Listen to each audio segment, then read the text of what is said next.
Hello and welcome back to Jenna Gets Creative. Today I'm going to be reacting to 1-star reviews on books that I rated 5 stars. It's a great trend here on BookTube. I enjoy watching other people do it, so I thought I'd give it a try. Before we get into it, quick announcement. I am introducing a second giveaway coming up on the channel. If you've been around, you may have heard of the first one. When the channel is monetized, when we get the watch hours, I will give away either a package of art supplies that I have been saving up or some books from Book Depository. The second giveaway I'm announcing, separate giveaway because, quite frankly, subscriber growth has stalled. I am going to give away your choice of an Amazon gift card or a Book Depository order when this channel hits 2,000 subscribers. So this is the Get Jenna Gets Creative to 2,000 subscribers giveaway. I will hold a Rafflecopter style raffle when we get there. You have to be subscribed to the channel and that's about it. More details down below. So before we get into the first review, I just want to give a bit of a disclaimer. First of all, I am not going to be attacking anybody. You're allowed to have whatever opinion you have about books. Nobody's really right or wrong about books. I'm just gonna have fun responding to the thoughts of people who didn't like what I like. I will say I have screen captured the complete review if it was short enough, and I tried to pick short ones. There may be a couple where I cut off like a summary of the book at the top, something like that. I have not given anybody's name or profile picture or anything like that, but I did go to the profile on 2 of these reviewers. The tone of their review seemed racially motivated. I wanted to know if they had a dog in that race. So I will mention those when we get to them. Feel free to also react in the comments down below.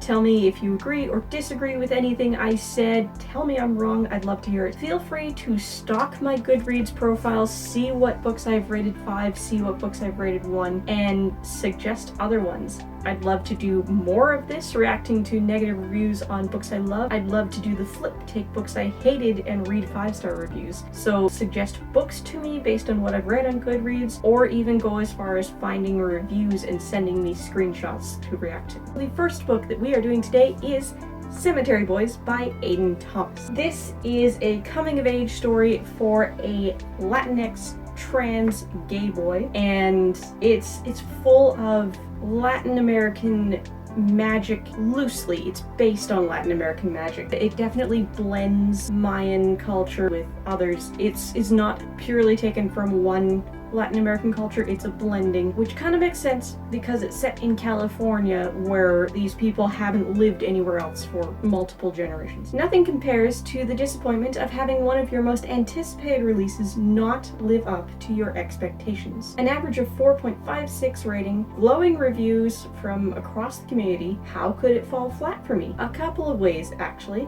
including, but not limited to, literally no plot, and by that I mean literally nothing happens. Zero buildup of the romance. A half-baked villain with a thrown-together plan that I somehow still managed to guess way too long. Seriously, this could have been maybe half as long and nothing would have changed. Zero well-developed characters. I guess if there was one thing I did like about this novel, it was its diverse queer and Latinx representation. However, this alone could not save this novel or bump it up to 2 stars for me. I don't know what this person's talking about and nothing happened. Like, this book, it's a character-driven book. There isn't a lot of movement in the plot for most of it, so that's probably what they're talking about. It is a lot of Yadriel and Julian getting to know each other and trying to work through their personal issues and their family issues, and it's a lot of finding other people in Julian's life to try and figure out what happened to him. So it's a lot of characters talking to each other or not talking to each other. If you are a plot-driven reader, maybe this isn't going to be the most interesting book for you, so I can see that. As for no build-up to the romance, well, YA notoriously has insta-love because teenagers do fall in and out of love fast. But I wouldn't say there was nothing there. The book takes place in a couple of days, so yes, it builds up fast, but it doesn't just appear out of thin air.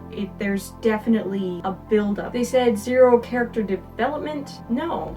I would definitely say that both of them learn to see where their family's coming from, and both of them figure out what they're willing to die for, quite literally. So that's definitely character development. And when I say learn to see where their family's coming from, that's not forgiving Yadriel's family, because there is transphobia there, and obviously that is not okay. Originally, I was going to give it 3.5 to 4-star rating. The writing was bad, and the ending somehow worse, but the way the author mixes up Aztec, Mayan, and Incan cultures is pretty much unforgivable. Oh my effing god, you can't just pretend that Aztec and Mayan cultures are the same because you watched Road to El Dorado and thought it was cool. Day of the Dead is Aztec, and yet the Brujex, Guardians of the Dead, and basically the whole reason Day of the Dead is a thing, got their powers from a Mayan god. And the author regularly throws in Aztec, Mayan, or Incan as descriptors for shit with no regard as to what it actually came from. That's some white nonsense if I ever heard it. Can't speak to the Latinx representation, but I don't know why so many people are kissing the ass of somebody who can't even speak Spanish properly. And yes, I checked. This is one of the 2 people where I did go and look at their profile, and this is indeed a white woman calling out a Latinx man for writing white.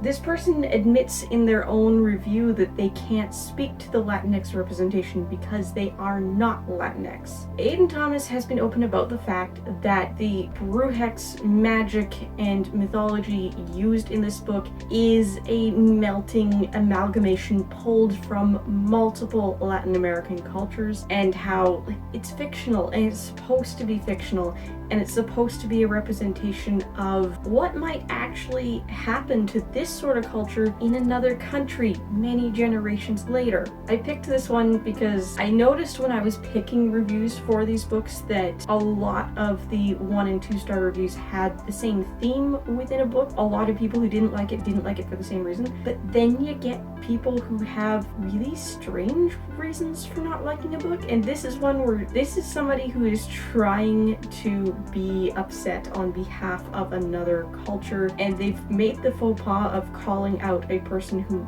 is that culture for poorly representing their own culture when they openly admit that they're not trying to be completely realistic about it. Reading this book was like moving to another country. New rules, new lingo, new ideas. It appeared to be an exciting possibility, but wasn't. Fraught with a host of alien objects and rituals, the excessive peppering of phrases in Spanish, and the repetitive furtiveness of the 3 central characters became old in the first half of the book. Skimmed the rest to finish up. So here we have the exact opposite take on the same issue as the previous review. This person wants more of the same, and they weren't prepared for a Latinx infusion. This person was not in it for a different experience, and they probably only read it because it's a LGBTQIA friendly book, and it's been really highly praised for that. Legendborn by Tracy Dion. This is a black girl magic meets King Arthur on a college campus in the Southern American states.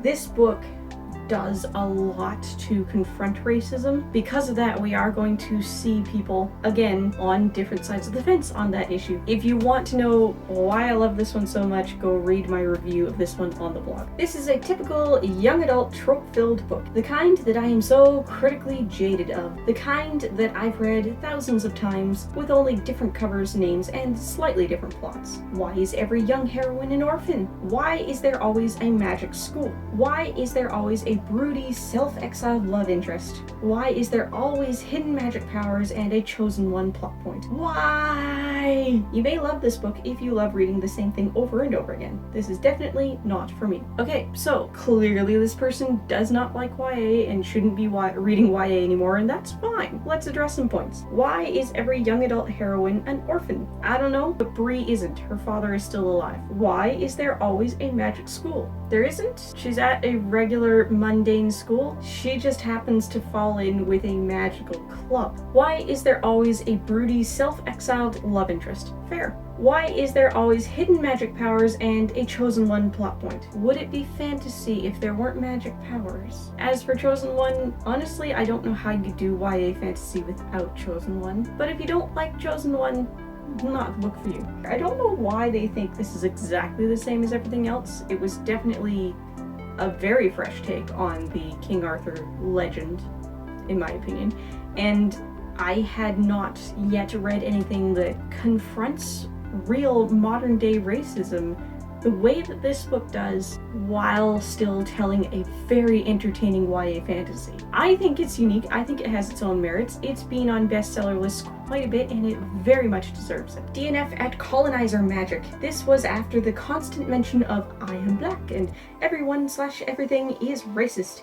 Even though I judge everyone based on their looks, and yeah, I'm crushing on this basic white boy after 2 days, and just never mind that my personality is extremely annoying. My first near DNF was the info dump chapter, which makes it impossible to understand what the heck is happening after that, but I have a feeling it don't matter to must they want the woke points and will like this book. I really tried, it's terrible. Okay, this is the other person where I went to their profile to see if they had a dog in this race or not. Their profile picture was not a photo, so I don't know what they look like. I don't know if this person is a person of color or not. So I don't know if they're upset about colonizer magic because they think that this book was shedding a positive light on colonialism, or if they don't want to face racism. Based on the rest of their comments and based on what I found on their profile, I'm thinking that this is a white person who doesn't want to face racism. In their top friend list on their Goodreads profile, there is a booktuber I also follow, and given that this is their top friend, I am assuming that they're actually listening to what this person has to say, so I know that they know what's going on with rolling and trans rights. This person has reread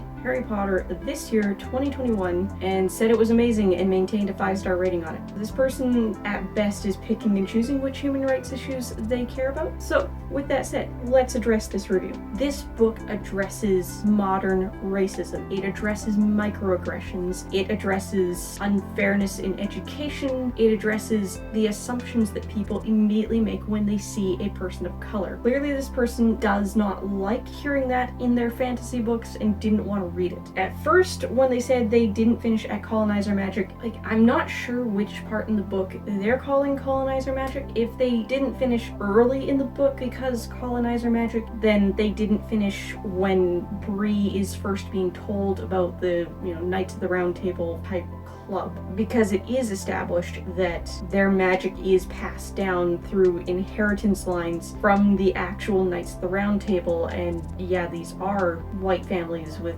long histories in the South. So I was thinking that if this is a person of color who was mad that this is possibly shedding a positive light on colonialism, it doesn't, but they would have had to read farther to see that. Finishing the book would have fixed this issue for them. Based on everything else, I think this is a person who just doesn't want to face racism in a book, in which case everything else the book has to say would not have changed that. It probably would have just made them more angry. Probably good that they didn't finish. I will say, without spoiling too much about Legendborn, because if you haven't read it, you absolutely should. Bree has an ancestral magic that she's not aware of. It's called the Root. In Bree's case, her maternal line goes back to a slave who was owned by one of these white families, who is in the inheritance line in this King Arthur club. And when the colonizer raped the slave and produced a child, that Knights of the Round Table magic was passed into the black family line. And it just so happens that Bree has inherited both types of magic. That's why weird things are going on. That's why she's unusually talented in this Knights of the Round Table club, even though nobody thinks she's supposed to be there and nobody believes that she could have possibly inherited the right kind of magic. The plot would not be possible if she didn't also have her black girl magic. I tried, guys. I really tried. Bree had potential. The fact that all the magic was happening around her didn't really shock her, just made her go WTF.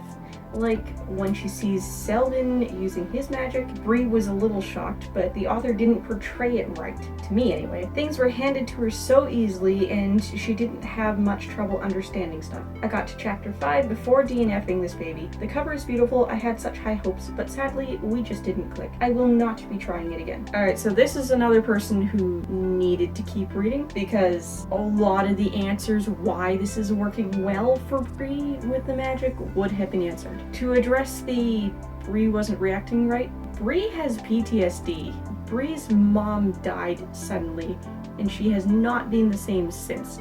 She muses to herself, doesn't admit to other people, muses to herself in the point of view stuff that she considers the person she is now after Bree. This is the person that she is now after her mom died, and the person that she was before is before Bree. She identifies separate people, and that is the dividing event. This is less than a year after that happened. So I don't think you can fault her for not reacting the way you expect an ordinary teenage girl to react. No, I didn't finish, but if I click didn't finish, it doesn't allow me to say why. Here's why, in no uncertain terms. As you know, if you read my reviews, I read the last chapter of a book when I'm in a short way. Well, I did with this one, and I'm glad I did. Not only is this a continued story, but the next book hasn't even been written yet. Boo hiss. This is a debut author, and I'm guessing from the fact that they said if they hit didn't finish, they couldn't say why. They probably tried to review this on NetGalley or Edelweiss. They probably had an advanced reading copy. Yeah, the next book hasn't been written yet. This was a debut author. This was her first novel in September of last year, 2020. No, it doesn't have a next book yet. So this person didn't finish. They haven't said how far they got through. They haven't said why they didn't finish, but they read the last chapter and saw that it's to be continued, and they're mad that they can't read the next one. I'm confused. Can somebody explain this to me? Alright, next up is The Night Circus by Erin Morgenstern. This is my single most favorite standalone novel ever. I am going to be listening to the audiobook for the first time very soon, after which I will actually finally write a proper review for it. It'll be my 6th or 7th read through, but I will finally be reviewing it. Hopefully I continue to think it's a 5-star in this latest read. Let's respond to 2 1-star reviews of this. Nothing happened in this book. You know when you start reading a book and the writing is so effing magical and you feel like you're in a fairy tale because the author's sentences flow like flower petals in the wind, and then you keep on reading and the writing is still effing magical, but also nothing has really happened. And then you're at the end of the book where the writing is still so effing magical, but still nothing happened. Yeah, that was this book. This is again another one of those character-driven books, and very much also an environment, a setting-driven book. It is very much a story about Celia and Marco, about the competition that they're in, about how they're going to finish this competition in a way that their masters are not expecting, and it's absolutely about the venue of their competition, which is this magical circus that they are constantly creating and changing and adding to. If you need action sequences, you're not getting it in this book. If you need super high stakes, other than the fact that the competition isn't over until one is dead, but neither of them knows that, if that's not good enough for you, if that's not high enough stakes for you, this book isn't going to be for you. This book is about the whimsy of a magical circus and the slow burn of falling in love with the person you're supposed to be fighting to the death with, and just the idea that they are fighting to the death and don't know it. You have to like a book that makes you sit and think and process and just appreciate how otherworldly it is. This person clearly doesn't like that kind of book, even though they appreciate the wordsmithery of Erin Morgenstern's work. So I get it. If you don't like that kind of thing, you don't like that kind of thing. Well, I gave it 40% before giving up. Uninteresting characters and a plotting storyline do not a good read make. The one thing this novel has going for it is atmosphere, and it is as in spades. Unfortunately, the build-up that I was so excited about early on really hasn't led to something I care about. It's probably accurate to say that the most interesting character in this novel is the circus itself, and that just isn't enough for me. So again, fair, this clearly sounds like this person is not the type of reader this book was written for. I understand, but if this person got 40% in, stuff is happening. Stuff's not going wrong yet. They didn't give it long enough. Book number 4, To Sleep in a Sea of Stars by Christopher Paolini. This is his 5th book ever, but his first adult novel and his first science fiction. I adore this. I rate it 5 stars. You can read my review on the blog. You can also find it, I believe this review is on the old book channel. You can find it, trust me. I called it the Westvale Archives to go along with the blog, Westvale Publishing. I may have even linked it in the blog post. Anyway, on with the reviews. To Sleep in a Sea of Stars misses the mark. Kira, the main character, comes off as needy and a bit entitled. The romance between her and Alan is paper-thin and comes across as a cloudy, holographic projection of love, rather than a real relationship. The coupling between Kira and Alan felt rushed to the point that I did not care about their love, nor what became of it. The reader was left completely out of their love story, only catching glimpses of acts that border on childish fairy tale styled romantics. The problem was there was too much telling and not enough showing. We were constantly told how much Kira cared for and wants to be with Alan, and the sentiment generally led into disjointed love scenes that began in a blur and ended in disappointed fizzle. The plot itself is interesting, but the implementation poor. Too many characters are introduced in the beginning, and the author does so in such quick succession that everyone seems peripheral, including the protagonist. The opportunity to get to know the characters was never really given, so I was not invested in their well-being. More horror than science fiction, when the bad things started to happen, I was left not caring what happened to whom and why. Suffering from surface writing that was unsuccessful in bringing the reader down into the flesh and marrow of the story, this novel failed to engross me, not from a lack of premise, but from implementation of its content. So this person didn't say that they didn't finish, but I'm thinking that they didn't finish, because Alan dies very, very early on into the book, and although Kira pines for her dead fiance a lot in the book, and she has a lot of anger directed to the military control people over the loss of her fiance. That is not the point of the book. This is not a love story. It's not supposed to be a love story. That's just the setup of how we get the psyche of Kira Navarez in like chapter 4. Alan's dead. Kira's trapped in the soft blade. On with the adventure with the soft blade and the aliens and the wallfish and all these other characters we're going to meet along the way. They're really, really cool. This person is focusing on the fact that we didn't see the romance build up between Kira and Alan. The romance between Kira and Alan happened before the book. We're just accepting that they're in love, and we're accepting that his loss is traumatic to her and is one of the main things driving her in the rest of this book. I suspect this is a DNF review and they just haven't stated that it was a DNF. Over the summer of 2020, Tor hosted an event with Christopher Paolini and Brandon Sanderson in promotion of their forthcoming books in the fall. It was painfully obvious from very early in the conversation that Paolini had not only not read Sanderson's book or its prequels, but that he was far more occupied with himself. Sanderson had obviously read a good portion of Paolini's book and was prepared with questions. It was deeply cringeworthy to watch Paolini squirm and congratulate himself on the many edits of this book. So this is one where I did cut a longer review.